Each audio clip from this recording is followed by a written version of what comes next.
O Senhor te abençoe e te guarde. O Senhor faça resplandecer o seu rosto sobre ti e tenha misericórdia de ti.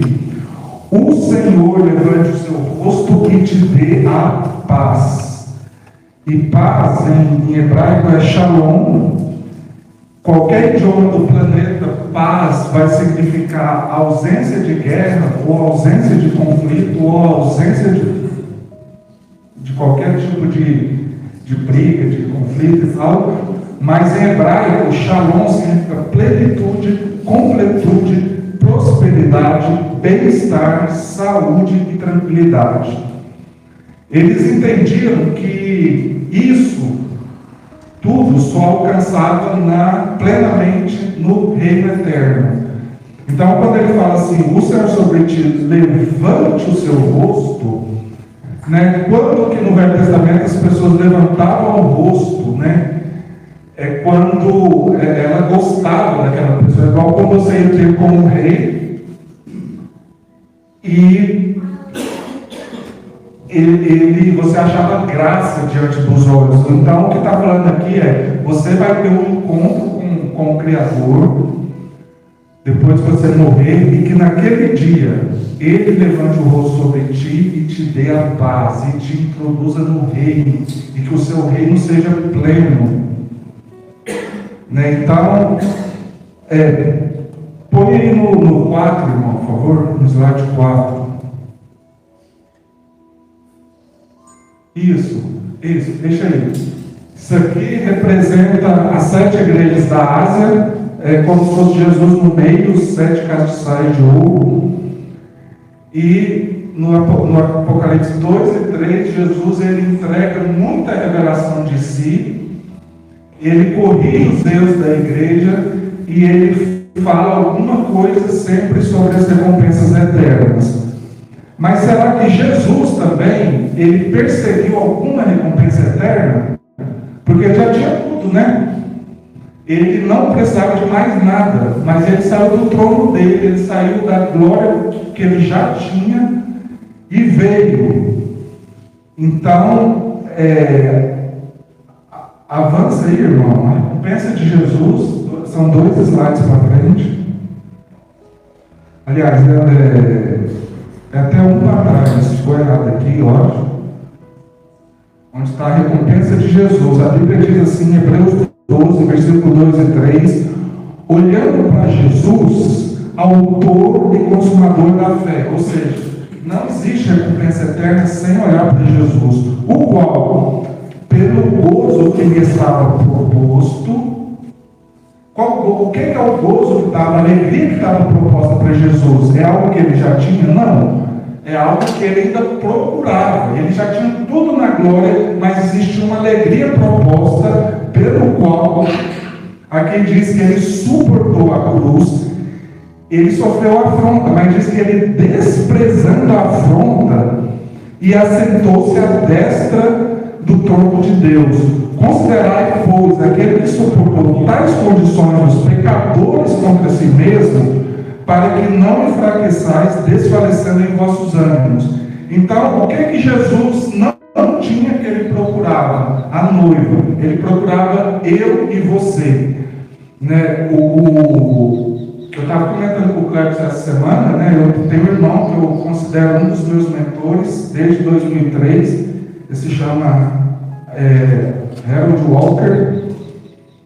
E ele fala muito que existe um versículo na Bíblia que aparece mais ou menos umas 130 vezes, assim, praticamente os mesmos dizeres, a mesma frase, que é: vós sereis o meu povo e eu serei o vosso Deus. Não existe nada, nenhum outro versículo, nenhum outro texto na Bíblia, né? Porque tudo que a gente vai falar, a gente tem um versículo aqui, outro versículo ali, são versículos que corroboram a mesma ideia, dão o mesmo conceito, mas são dizeres diferentes. Esse vós sereis o meu povo e eu serei o vosso Deus. Isso é exatamente o que Jesus, a recompensa de Jesus, né? O Harold Walker fala o seguinte: que se a Bíblia fosse uma música, e se alguém aí quer compor uma música, é uma boa deixa. A Bíblia diz que se a Bíblia fosse uma música, esse versículo seria o refrão, de tanto que ele aparece. Sabe aquele negócio, aquela música que o refrão volta, volta, volta, fica na sua cabeça, parece uma cantiga de grilo, nunca cala, nunca deixa de falar e fica na mente, fica na mente. Então, toda a Bíblia você vai lendo: vós sereis meu povo, eu serei vosso Deus, vós sereis meu povo, eu serei vosso Deus. É por isso que tem evangelismo, mas é por isso que tem edificação, porque Deus, Jesus, ele morreu, foi para o cara que está lá fora. Sabe de uma coisa? Sabe o que é bom pregar o Evangelho? O que facilita muito pregar o Evangelho? É porque Deus, irmãos, escolhe primeiro os piores. E o que está aqui na frente, geralmente, é o pior dos que estão sentados no banco. Então, quando você sai para pregar para o cara lá fora, você tem uma grande vantagem, porque a primeira coisa que você vai falar: irmão, se Deus fez comigo, imagina com você. É ou não é, irmão? Então, o Evangelho é muito gostoso por isso, mas Deus quer um povo, não só salvo, mas perseguindo, né? Paulo falava assim: uma coisa eu faço, eu deixo as coisas que ficam para trás e eu prossigo para o alvo. O que ele fala? Para o prêmio da soberana vocação. O que é uma soberana vocação? É o seu trabalho, sabe? É o time que você torce. Alguma coisa que nós fazemos nessa vida é soberana, sabe? É uma vocação que você pode dizer que é soberana, porque soberana é porque vem de Deus, sabe? E existe um prêmio. Se a vocação é soberana, imagina um prêmio. Então era isso que Paulo tinha, né? E Jesus também teve. Agora, ele é o nosso exemplo maior e o nosso mestre. Agora, ele também colocou para nós recompensas, amém, irmãos? E que recompensas são essas? Avança o slide. Primeira, autoridade para reinar.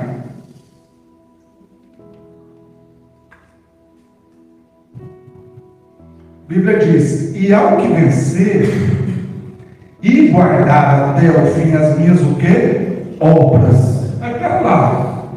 A Bíblia não fala que não é por obras? Não, está falando da salvação. Todos esses irmãos que nós vamos evangelizar essa semana, obrigado, irmão. Vamos usar mais água perto de mim, computador, nunca pode dar na mesma frase. Estou deixando aqui, 300 copos de água. Então, mas aqui está falando de obras, porque está falando de gente que já foi salva. Esses irmãos que vão vir aqui semana que vem, nós vamos evangelizar, nós vamos riscar essa palavra obras. Não tem, porque não pode ter concernente à salvação. Mas depois que o cara é salvo, ele foi chamado para um prêmio da soberana vocação. Ele não vai ficar eternamente só lá: eu fui salvo, glória a Deus, batizei. Ele não vai batizar domingo após domingo, né? Ele já batizou, acabou. Batizou no Espírito Santo, acabou. Vamos seguir, meu filho. Então, quem guardar até o fim as minhas obras, é até o fim, irmãos. Não é só fazer uma obra para Jesus.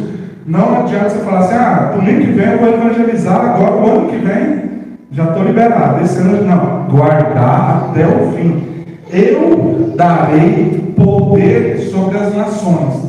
Espera lá, deixa eu falar uma coisa. Se Jesus falasse agora: eu vou te dar poder sobre as nações, não no reino vindouro, nesse reino, o que você ia pensar?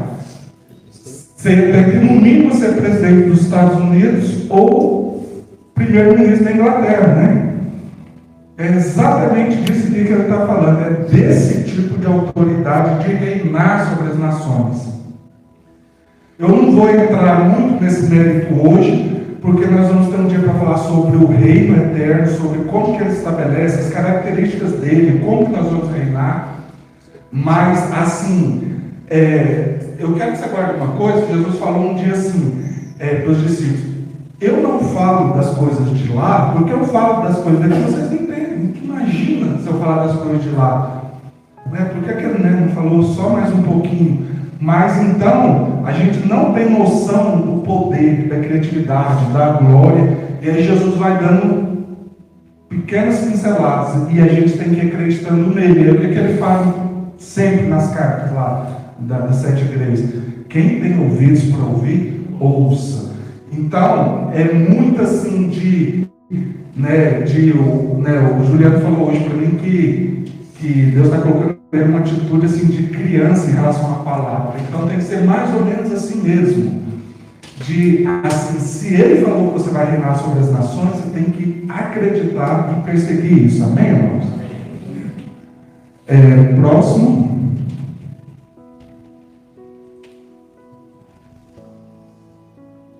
Vestes de glória. Então eu falei de autoridade, agora eu estou falando de glória. Amém? É o que Deus tem. Deus tem autoridade, amém? Amém. Deus tem glória, amém?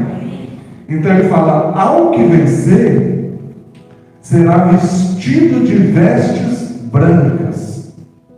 Agora, talvez você fale assim: beleza, e daí? Vestes brancas.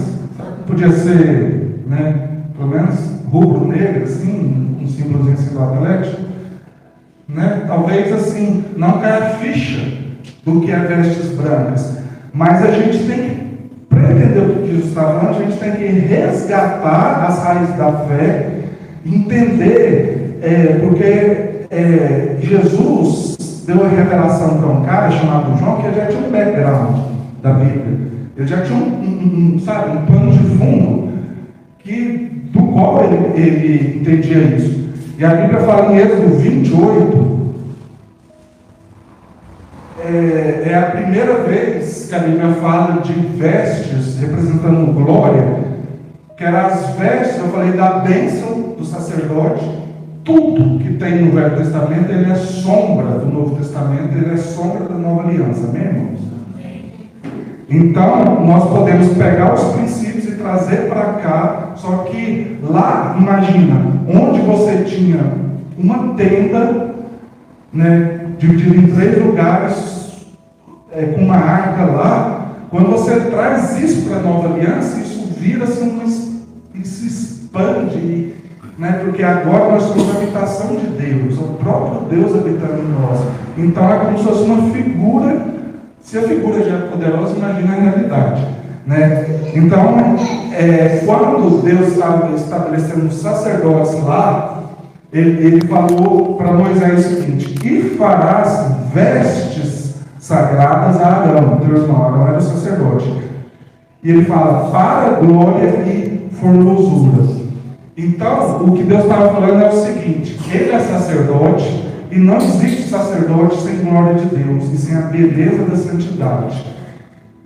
Deixa eu te falar, eu vou fazer vestes, ele não vai alcançar nada disso por esforço próprio, mas ele vai vestir essa roupa, e essa roupa vai ser na vida dele glória e beleza, glória e formosura. A palavra glória no hebraico é kavod, e Paulo diz lá que Paulo foi um cara que ele não teve tribulação leve, fácil de passar. A maioria de nós não aguentaria. Ou aguentaria. Mas ele foi perseguido, foi apedrejado, foi chicoteado, foi decapitado. E ele fala o seguinte: as leves e momentâneas tribulações não se comparam ao peso de glória. Então ele estava visualizando a glória que ele ia ter no reino eterno. E ele passava por tudo que ele passou. Interessante, Ele podia falar assim: eu amo tanto Jesus, ele morreu por mim. E outra vez ele fala isso é bíblico falar. Mas ele falou outra coisa que muitos de nós não falamos. Ele fala assim: eu tenho uma glória guardada que ela vem representando nessas vestes brancas. E tudo que eu sofro aqui não se compara. Isso aqui vira leve e momentânea tribulação perto do que vai acontecer.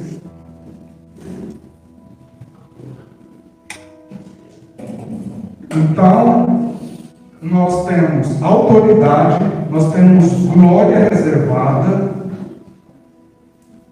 só que não é qualquer glória, é a glória de Jesus. Próximo slide, irmãos.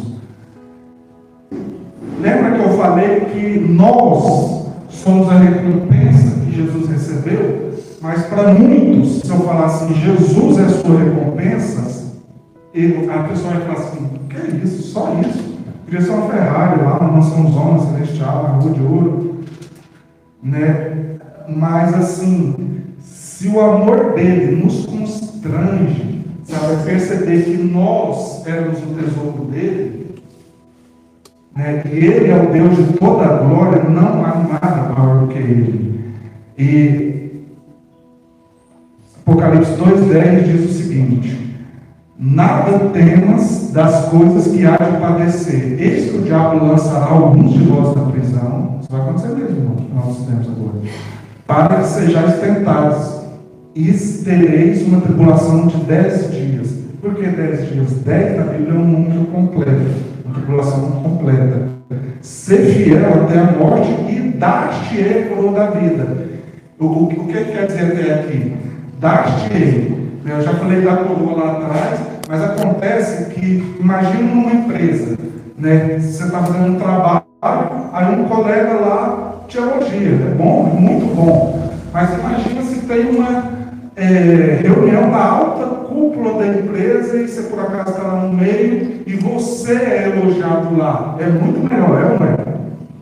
Eu estou fazendo uma comparação tosca, completamente desproporcional, porque aqui a gente está falando do Rei da Glória, né? Então, uma coisa é eu falar que você vai ser bom no céu, no reino do céu. Outra coisa é eu falar que a coroa vem da mão dele, né? E Apocalipse 2:28 fala o seguinte: e dar-lhe-ei a estrela da manhã.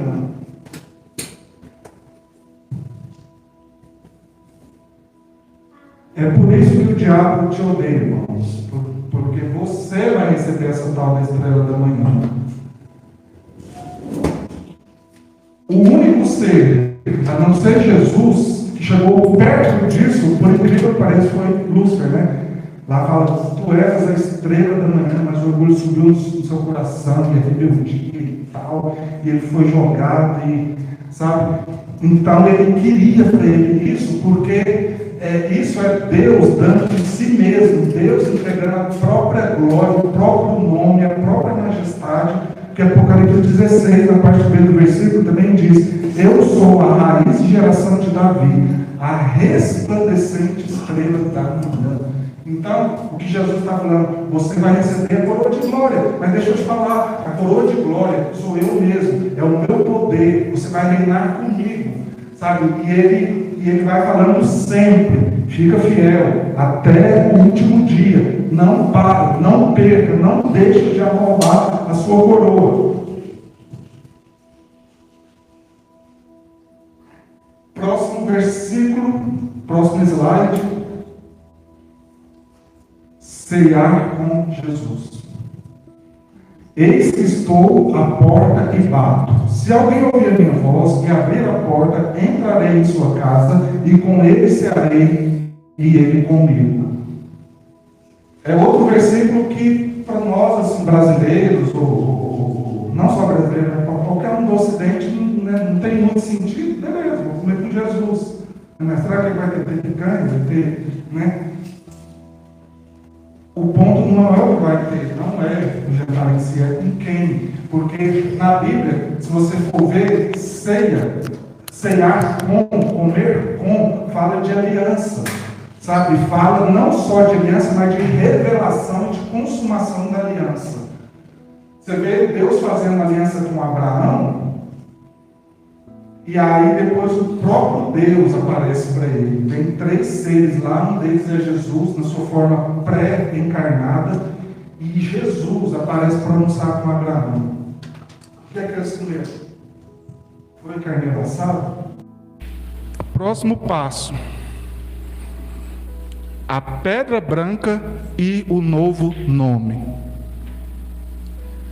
Irmãos, eu converti adolescente, na verdade eu converti criança. Estava lembrando desse negócio aí que o Clepson falou, né? Que os pais não trazem o filho. Eu todo final de semana eu ia para a casa da minha avó e ela que levava a gente para a igreja. Só que eu não queria ir e não tinha conversa, ela levava mesmo. Mas eu ia reclamando no caminho todo dia. Aí um dia, irmãos, quando eu estava reclamando, ela parou, Ele falou assim: olha para mim, deixa eu te falar uma coisa. Um dia eu vou morrer e não vou poder deixar nenhuma herança para você. Mas quando você lembrar de mim, você vai falar: uma coisa ela deixou, foi a graça. Mas eu converti e ficava lendo isso. Eu te dar uma pedra branca. Que raio de pedra branca, irmãos? Que cor. Assim. O que isso significa, irmão? Ganhar uma pedra branca de Jesus. E não é só isso. Vai estar escrito um novo nome. E esse nome só você que sabe. E deixa eu te falar. Esse nome tem a ver com a identidade que você está construindo agora. Percebe? Então você vai receber uma pedra branca com um novo nome que ninguém sabe, irmãos. Não é fantástico? Não dá para sonhar muito? Mas o que é pedra na Bíblia? Em primeiro lugar, não vai dar tempo de ler todos os versículos, mas a Bíblia fala em 1 Pedro, passa o próximo slide, irmão. 1 Pedro 2,5. Vós também, como pedras vivas, sois edificados, casa espiritual e sacerdócio, para oferecer sacrifícios espirituais e agradáveis a Deus por Jesus Cristo. Então, pedra, primeiro ponto é que ela fala da edificação da igreja, e ela só funciona oferecendo sacrifícios agradáveis, amém? Segundo ponto, antes do segundo ponto, por que pedra? Por que não tijolo? Né? Não era mais legal Deus ir ali na esquina comprar uns tijolos e já, né? Porque tijolo fala de algo que o homem fez. A pedra, Deus que fez. E tinha um aspecto dessa pedrinha branca, que eles tinham que ir lá no rio e pegar. E ela só era lisinha, só era branquinha, se ficasse uma pedra em atrito com outra. Sabe? Então, assim, os irmãos que Deus coloca na nossa vida são esses caras que, esses atritos vai nos transformando na pedra branca. Amém, irmãos? Não tem jeito, né? Ele não pega no mato, ele tem que pegar. Eles pegavam no rio, e uma pedra tinha que ir, né, aquele negócio de faca com faca se afia, não tem um negocinho? Então, pedra, trabalhar de Deus, e precisa de irmãos, amém? Outra coisa, a pedra fala do estabelecimento do reino físico na terra. Daniel 2, 34 e 35 diz assim, né, ele estava vendo lá as visões dele, no contexto aqui, ele estava vendo as visões que representam todos os impérios que existiriam na humanidade. Em última análise, representa os reinos deste mundo, todo o sistema mundial, né, que é dominado hoje pelo maligno. E parecia que estava cada vez mais forte, mais forte, mais forte, e que a terra não tinha jeito, o diabo mesmo que ia dominar esse negócio. Não tinha jeito, mas de repente, no meio, né, ele estava vendo lá a besta e os impérios todos e acontecendo, e o pau quebrando, e aí do nada ele vê uma coisa muito peculiar, e ele fala o seguinte, está aí ó, embaixo, quem quiser ler, estava vendo isto o quê? As visões de todos os impérios que existiam daquela época até a volta dele. Quando uma pedra foi cortada, foi tijolo, irmãos? Não, pedra. Sem auxílio de mão. O que é sem auxílio de mão? Foi Deus que fez.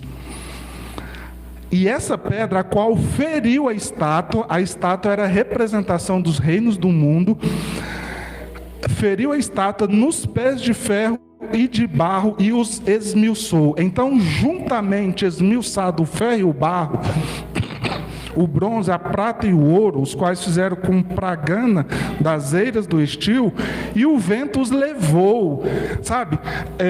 Aqueles impérios todos que pareciam indestrutíveis, que estava trazendo mal, várias agendas contra a palavra. Então essa pedrinha saiu do monte, foi cortada sem auxílio de mão por Deus, e ela esmiuçou todos os impérios, e eles viraram poeira, e os ventos levou, e não se achou lugar para ele. Mas a pedra que feriu a estátua se tornou grande monte e encheu toda a terra. Então, qual que é o princípio do reino de Deus? Ele é um grão de mostarda, mas você planta, você cultiva e ele vira a maior hortaliça. Então, era uma pedrinha, ninguém dava nada, mas ela veio, esmiuçou os reinos da terra e encheu a terra da glória de Deus. E ela se tornou grande. Então, o reino de Deus, as recompensas eternas, tem a ver com a gente deixar o reino de Deus crescer em nós, sem o trabalhar humano como pedra. O trabalhar humano que você tem é o trabalhar do outro irmão que fica lá né? Você tem que aguentar o Cleberson, tem que aguentar o Anderson, tem, que é bênção, né? Tem que aguentar esse povo, mas eles, né, o trabalhar deles, para eles não funciona, mas para mim, eles vão, né? E tem que ser assim, que você melhora com os irmãos. E isso quer dizer que você é o que você é graças ao irmão que você tem. Então, quanto maior no reino de Deus, que Deus vai permitir você ser, depende de quão precioso é o irmão que está do seu lado. Nesse sentido, eu sou privilegiado. Só que lá fala também que Deus vai escrever o nome dele em você. Apocalipse 3:12. A quem vencer, eu farei coluna no templo do meu Deus, e dele nunca sairá. Escreverei sobre ele o nome do meu Deus, o nome da cidade do meu Deus, a nova Jerusalém. Lembra que eu falei de Shalom, que significa aquilo tudo? É porque a raiz é Salém. E Jerusalém é Jerusalém, é a cidade da plenitude. É a cidade onde Deus revela a plenitude dele para os que vão reinar com ele. É aquela cidade que nós vimos domingo passado. Eu escreverei a nova Jerusalém nele, que desce do céu, do meu Deus, e também o meu novo nome. Até Jesus vai ter um novo nome, irmãos. Mas o que significa escrever sobre? Nós que estamos na nova aliança, a gente já entende mais ou menos, porque a Bíblia diz, Jeremias 31, 33, próximo slide, irmão. Mas esta é a aliança que farei com a casa de Israel depois daqueles dias, diz o Senhor. Porei a minha lei no seu interior e a escreverei no seu coração. E Paulo, e aí fala, ó aquele versículo lá, o refrão da Bíblia. E serei o seu Deus, e eles serão o quê? A nova aliança é sobre estabelecer um povo para Deus, irmãos. É por isso que você vai evangelizar. Por isso que nós vamos evangelizar essa semana. Então, o próximo versículo, 2 Coríntios 3, 2, 3. Vós sois a nossa carta, escrita em nossos corações, conhecida e lida por todos, porque já manifesto que sois a carta de Cristo, ministrada por nós, e escrita não com tinta, mas pelo Espírito do Deus vivo, não em tábuas de pedra, mas nas tábuas de carne e do coração. Então, escrever, quando Deus escreve algo, é porque Ele está mudando a natureza, Ele está mudando quem você é, Ele está mudando a sua identidade. Então, Ele já escreveu a lei dele nos nossos corações e já deu autoridade do nome dele para a gente usar agora. Só que o que ele está falando é, eu vou escrever, não vou parar por aí, vou escrever o meu nome em você. Então eu queria mostrar, só em termos de curiosidade, passa o próximo aí, irmãos. Na antiguidade, esse aqui da esquerda é o nome de Deus, né? Isso aqui é Yud, que é I, né? Você fala I, Yeshua, Jerusalém, Yehová, né? É como se fosse o Y. Esse é um som que você fala assim, tipo Honda, né? I, isso é o V, o som de V. Então ninguém sabe como é que fala isso. É I, Vá, ou V, Ihova, Ihava, Ieva. Ninguém sabe como é que fala. Porque vogal não tem consoantes, tem o som da consoante, mas não tem a letra vogal. Tem consoante, não tem vogal, tem o som da vogal, mas não tem a letra vogal. Então o que eles fizeram? Eles pararam de falar esse nome na época do cativeiro, porque eles ficaram com receio. Eles tinham um princípio que chamava santificar o nome, que é Kedush Hashem. Shem é nome, né? Então, eles pararam de falar para os povos pagãos não aprender e não usar o nome em vão. Então, como eles pararam de falar, ninguém sabe como é que pronuncia. Mas Deus, o Pai, Ele é Salvador, amém? Ele que enviou o Filho, né? Só que Deus quis esconder o nome dele e colocar o nome do Filho. Mas esse nome aqui, ó, é Yoshua, né? É o nome de Jesus. Você pode falar Yehoshua ou Yeshua. Yeshua é como se fosse uma abreviação, e Yehoshua é o...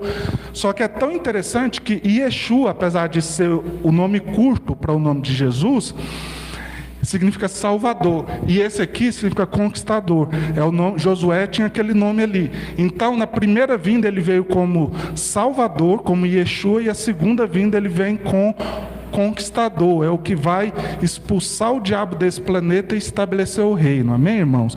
Mas o que eu quero falar é o seguinte: percebe que o nome do Pai, essas 4 letrinhas aqui, estão no nome do Filho. Então, o Yud está aqui. Essa, né, o rei está aqui. Esse é o Vav, que é o V, está aqui, ó. E o outro está aqui. Então, Deus colocou o seu nome no Filho. E o Filho andou com o Pai. E aí, qual foi o resultado? Atos 4:2. E em nenhum outro há salvação, porque também debaixo do céu nenhum outro nome há dado entre os homens. Até o nome do Pai ele tirou, mas deixou o nome do Filho. Então, ele herdou o nome do Pai, o nome que está acima de todo nome. É disso que ele está falando: eu vou colocar o meu nome em você. É desse nível de autoridade e de glória. E aí, nós já temos isso em vida, porque nessa vida, né? Porque Jesus fala assim: até agora nada pediste em meu nome, ó, Jesus. Pedi e recebereis, para que o vosso gozo se cumpra, ou para que a vossa alegria seja completa. Então, escrever o nome é dar a mesma autoridade para nós que aquele nome tem. Hoje nós já exercemos, mas vai ser num nível muito maior no reino eterno. Amém, irmãos?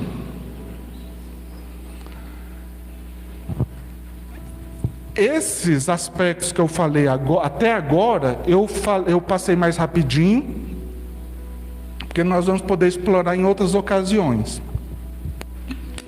Mas eu quero falar agora sobre um aspecto que é o que de tudo isso, se eu pudesse escolher só um, eu ia escolher esse aspecto aqui. Pelo menos hoje, né, é o que mais está queimando no meu coração. A Bíblia diz, Apocalipse 2:17, a primeira parte, diz o seguinte: quem tem ouvidos, ouça o que o Espírito diz às igrejas. Ao que vencer, darei eu. Não é um anjo que vai dar, não é um apóstolo ressuscitado lá que vai dar para você, é o próprio Jesus. Darei eu a comer do maná escondido. Irmãos, o maná na Bíblia é uma das coisas mais intrigantes que há. Porque é o pão que descia do céu.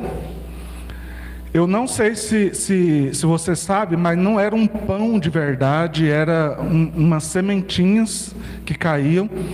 Eles iam lá, colhiam aquilo e torravam ou assavam, sei lá como é que eles faziam. Eu sei que aquilo virava um pão. Né? A primeira coisa que isso nos fala é que, é igual, por exemplo, eu já fui no restaurante do Anderson 2 vezes, e o problema é que a comida é muito boa, mas se ele falasse assim, vem almoçar aqui amanhã, vai ter feijoada, e eu chegasse lá e tivesse o feijão assim, tudo cru, Um pedaço de carne de porco assim, não ia rolar, né, irmãos? Então o maná, a palavra de Deus, ela precisa ser meditada, confessada, habitar no seu coração, né? Existe, né? Deus te dá a matéria-prima, mas aí você vai precisar de buscar a revelação dela. E o interessante do maná é que, se você for fazer um curso de teologia, eles vão dizer para você que o maná significa o que é isto.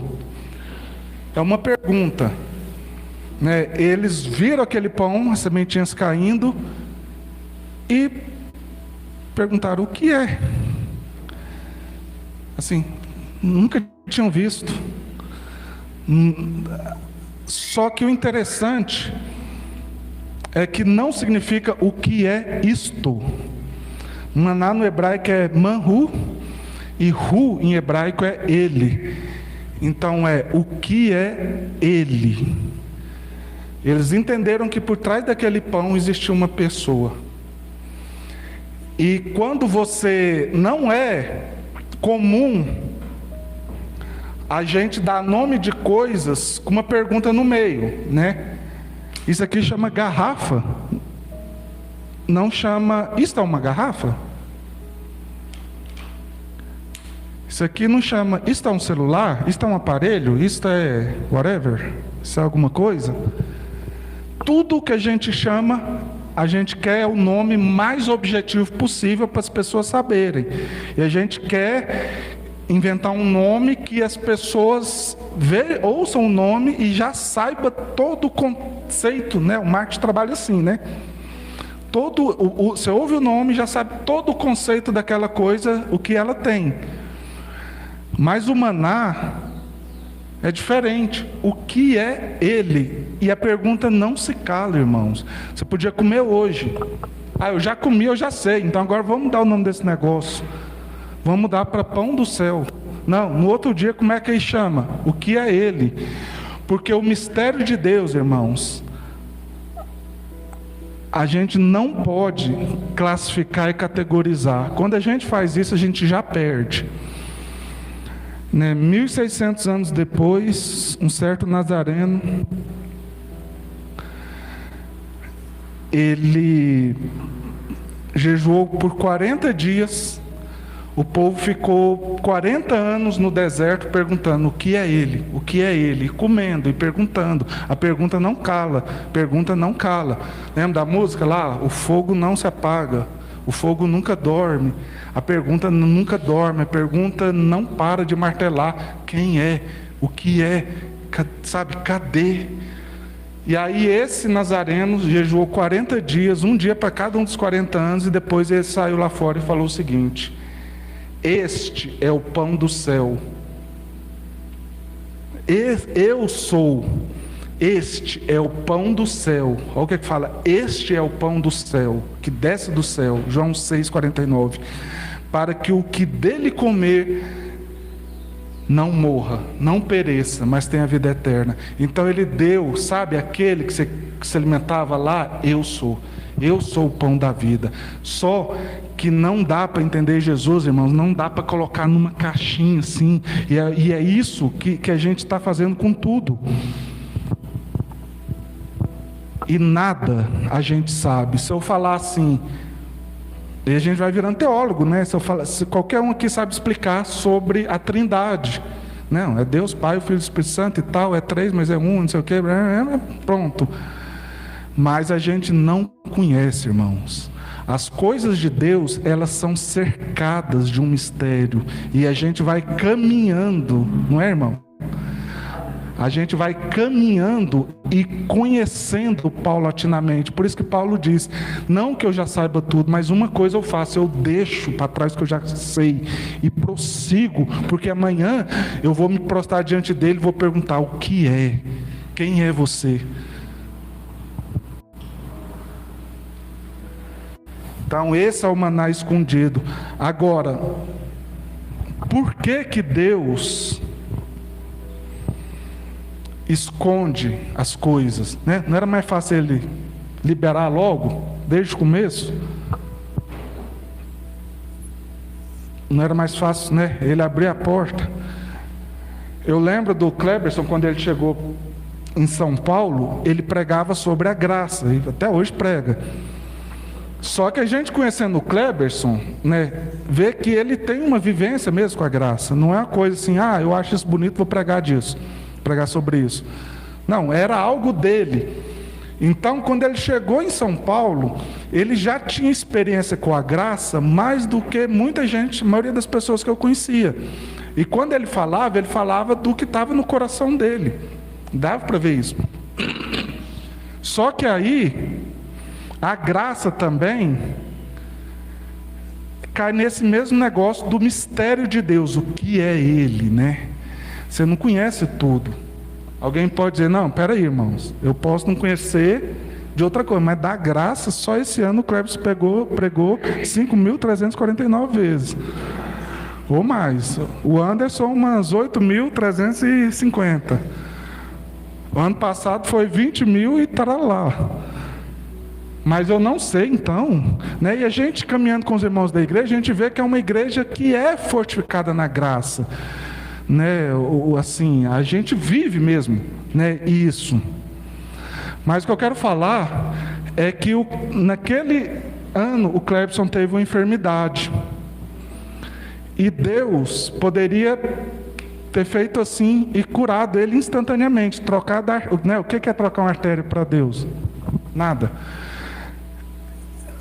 Mas Deus não fez. E ninguém aqui é super-homem. Quando a gente passa por uma situação, a gente vai ficando fraco, né? Assim, emocionalmente, né? Assim, a gente vai, né? Entre aspas, a nossa fraqueza vai se transparecendo. E Jesus diz para Paulo o seguinte: a minha graça te basta, porque o meu poder se aperfeiçoa na sua fraqueza.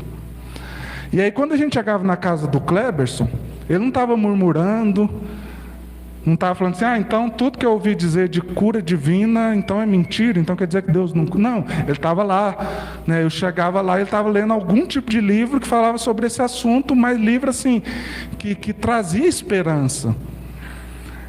Então, o que ele estava fazendo? Quem é você? Ele estava vindo para o maná.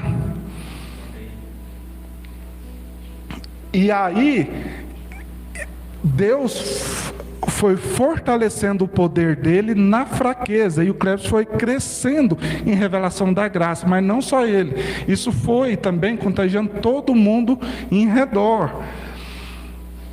Então, a gente tem que parar de sabe, ser tão cientista. A gente pode ser lá fora, né? Igual, lembra do Matrix?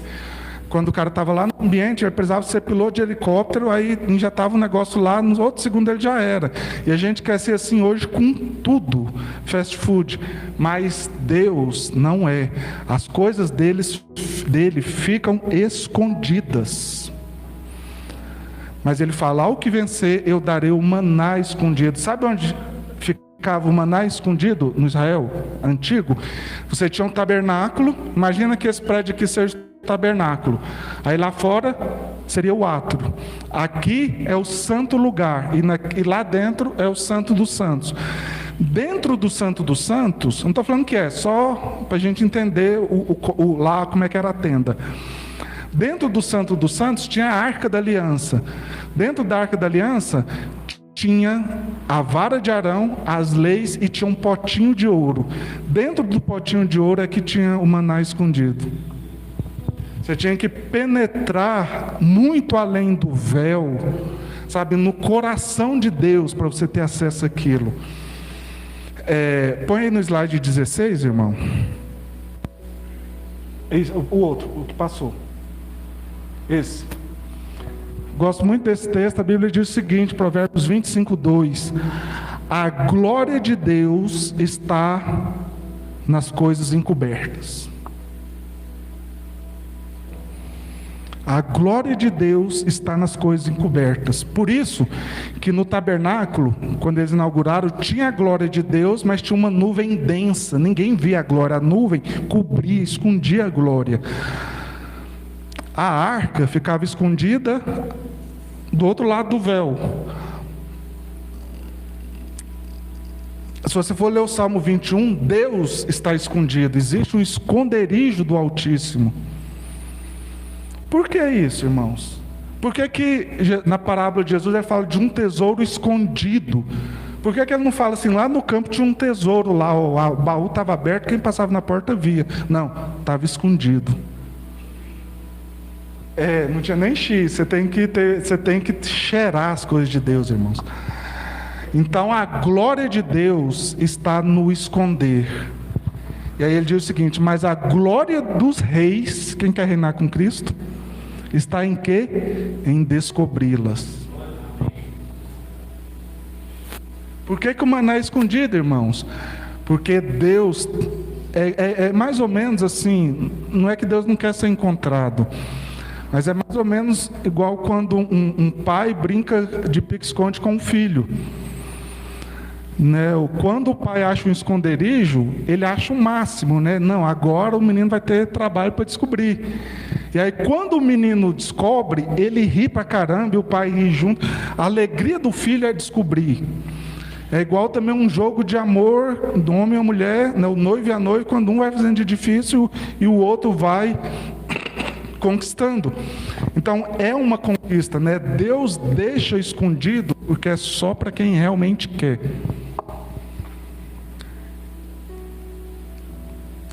Então, as coisas de Deus são escondidas para que a gente possa encontrá-las. O maná é escondido, o tesouro é escondido, o Altíssimo está escondido, mas Ele quer que nós tenhamos postura de reis. O que é que os reis fazem? Eles encontram. Por isso que Jesus falou: o reino de Deus é semelhante a um homem que achou um tesouro escondido no campo. Ele encontrou. Quando ele encontrou, porque estava escondido, ele viu o valor que tinha. E aí foi lá, vendeu tudo que tinha e comprou. E se a gente for ler o Salmo 91, aquele que habita onde? No esconderijo do Altíssimo. Então o primeiro passo é que você vai descobrir que há algo escondido. O segundo passo é que você vai começar a procurar.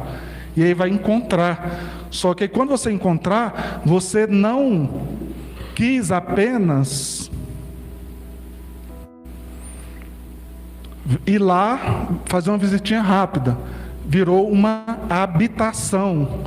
Aí o esconderijo, o lugar que era oculto, para você já não é, porque você já habita lá.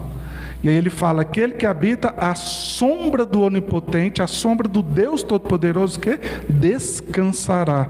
Então a gente começa a achar descanso, começa a achar o lugar de prazer. Aí ele fala: direi do Senhor, tu és o meu Deus. Esforçar, por isso que a gente está falando de recompensa eterna, porque você não esforçou nada para ser salvo, mas agora existe um lugar de descanso e você precisa, nós precisamos nos mover, nos esforçar, nos entregar. Por isso que está escondido, não está fácil para ver. Mas quanto mais escondido, porque é maior. Imagina o maná onde está. Não está só no tabernáculo. Se estivesse no tabernáculo, já estava escondido. Mas você não chegou lá no átrio e já viu o potinho de ouro ali. Ia ser fácil, né? Aí você entrou aqui, opa, viu um potinho de ouro, certeza que está ali. Não. Santo dos Santos. É a sala do trono, irmãos. Está aberta para a gente entrar. A Bíblia fala para a gente que a gente pode ter ousadia de entrar pelo sangue de Jesus. É o novo caminho que Ele consagrou. Então, esse novo e vivo caminho que Ele consagrou nos dá permissão para entrar nos lugares mais escondidos de Deus. Aí coloca no 18, irmão, no slide 18 aí. Então, Deus está escondido, as suas coisas mais preciosas que Ele tem para você estão escondido, mas existe um caminho que os reis é que perseguem, não é qualquer um que persegue esse caminho. Ele fala a glória dos reis. Ele não está falando a glória daqueles que gostam mais ou menos de mim, aqueles que entenderam que foram salvos e ficaram por aí, no meio do caminho. Né? Ele não está falando assim daqueles que gostam de ouvir umas coisas que Jesus fala em vez em quando, que eles acham assim, que até, né, bate, assim, faz médico com as coisas do mundo empresarial, e ele pega lá como autoajuda. Ele está falando ao que vencer, aos que querem ser reis comigo. Esses, a sua glória vai ser em descobrir aquelas coisas que eu escondi. E aí, no fim das contas, Deus é que te esconde, irmãos. Aí você é que vira o tesouro escondido. Porque no dia da adversidade, Ele me esconderá no seu pavilhão, no oculto do seu tabernáculo. Irmãos, é no Santo dos Santos. E Ele me colocará sobre uma rocha. Quem que é a rocha, irmãos? Jesus. Então, o caminho do vencedor é não catalogar, sabe? Vamos parar de ser teólogo. Eu já sei tudo sobre a Trindade. Não, sobre a graça, sobre a nova aliança. Não, dá licença que aqui é comigo.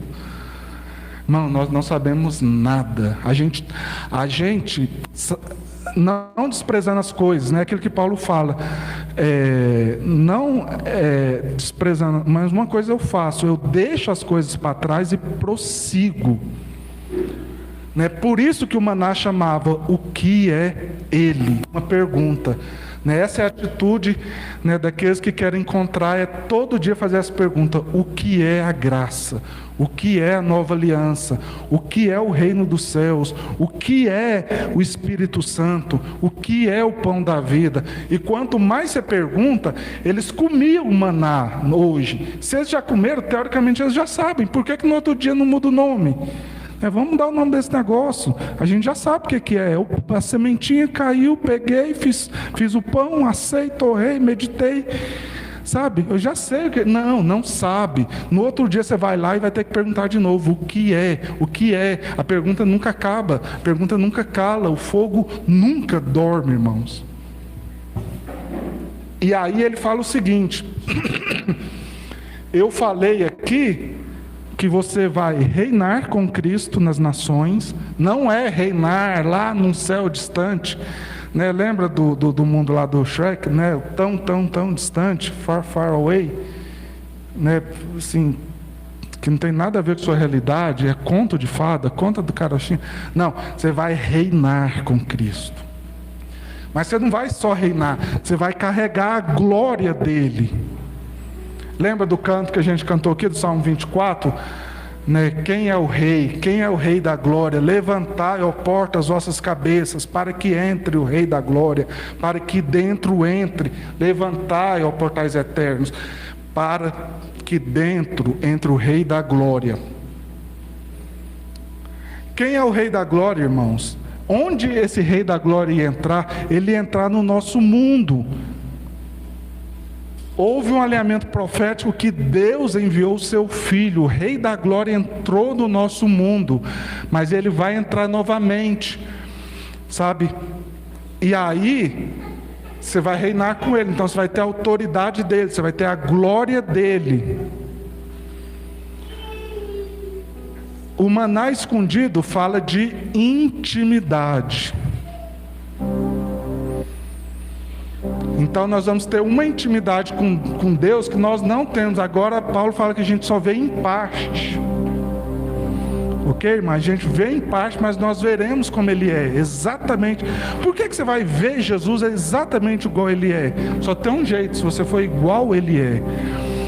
Então nós estamos falando de glória eterna, não vai acabar amanhã, o ano que vem, daqui 10 anos, daqui 20 anos.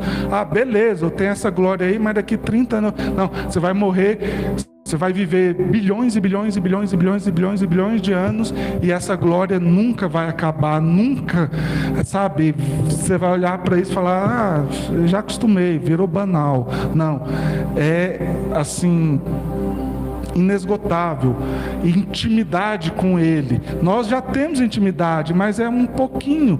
Mesmo pegar assim, pessoas que alcançaram um lugar muito alto de intimidade, ainda é pouco. Mas a intimidade que nós vamos ter no reino eterno depende. A gente não vai conquistar lá. O que você tiver, estou acabando, irmãos, 3 minutos aqui. O que você tiver alcançado agora é o que você vai ter lá. Lá você não vai ter oportunidade de eu aqui ainda não tenho, mas agora eu vou conquistar. Não, é agora, irmãos. Só agora. É igual, quem não for salvo agora, acabou. Mas quem for salvo, Deus desenhou o seu corpo glorificado, e Deus desenhou a sua eternidade para você ter essas coisas.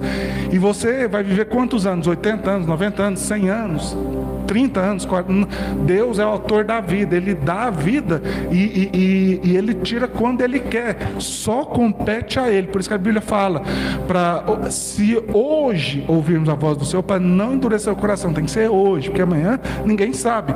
Então,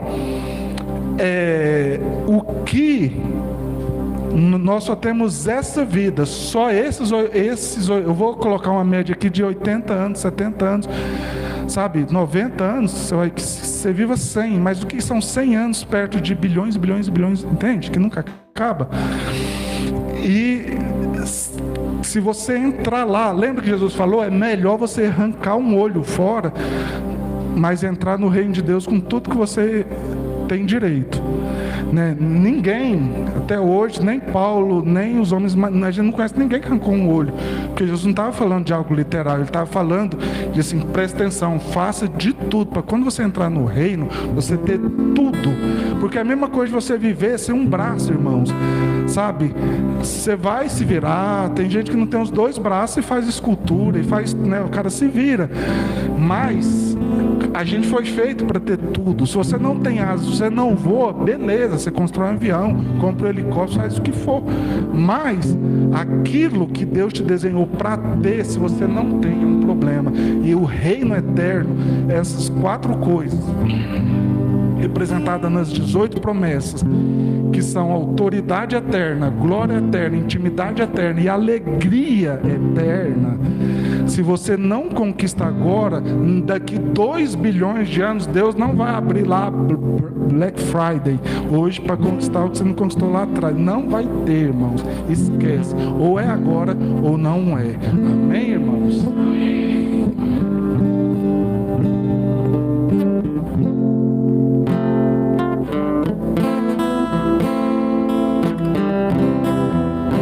Vamos colocar de pé?